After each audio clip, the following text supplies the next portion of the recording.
دوستو شب قدر کو پوشیدہ کیوں رکھا گیا، یعنی کہ ظاہر کیوں نہیں کیا گیا؟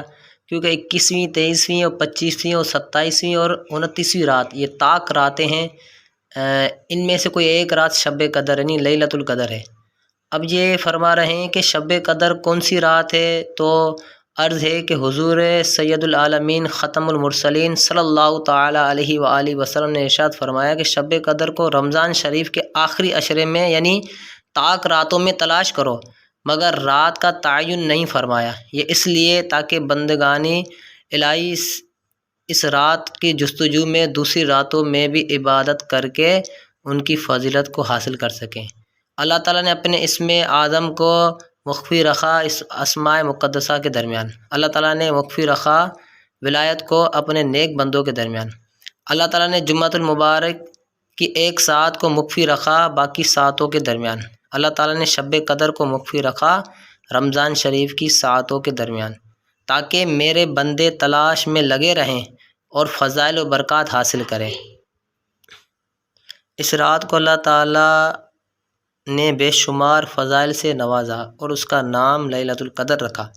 یہ نام مبارک اس لیے رکھا تاکہ متلاشیان حق اس رات کی قدر و منزلت کو جانتے ہوئے خوشنودی مولا کی خاطر رات عبادت میں بسر کریں۔ تو لیلۃ القدر کو پوشیدہ رکھنے کی حکمتیں، اللہ رب العزت نے لیلۃ القدر کو مخفی و پوشیدہ رکھا، اولیاء اللہ کو تمام بندوں میں چھپا دیا تاکہ سب بندوں کا احترام باقی رہے۔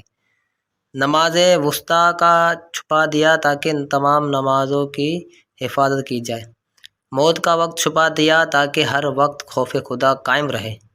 جمعے میں دعا کی قبولیت کی گھڑی کو چھپا دیا تاکہ تلاش میں پورے جمعے کے وقت کا ثواب حاصل ہو جائے۔ اسی طرح دعاؤں میں قبولیت والی دعا کو چھپا دیا تاکہ بندہ خدا تعالیٰ سے مانگتا رہے۔ لیلۃ القدر کو اس لیے پوشیدہ رکھا کہ رمضان کی راتوں کو فضیلت حاصل ہو جائے۔ لیلۃ القدر کو اس لیے پوشیدہ رکھا کہ طاق راتوں میں جاگ کر ان کا ثواب پالے۔ لیلۃ القدر اگر معین ہوتی تو اس میں عبادت نہ کرنے والا بہت بڑا مجرم بن جاتا۔ لیلۃ القدر اگر معین ہوتی تو اس میں نہ جاگنے والا محروم کہلاتا۔ لیلۃ القدر اگر معین ہوتی تو اس کی شب بیداری فرض ہو جاتی۔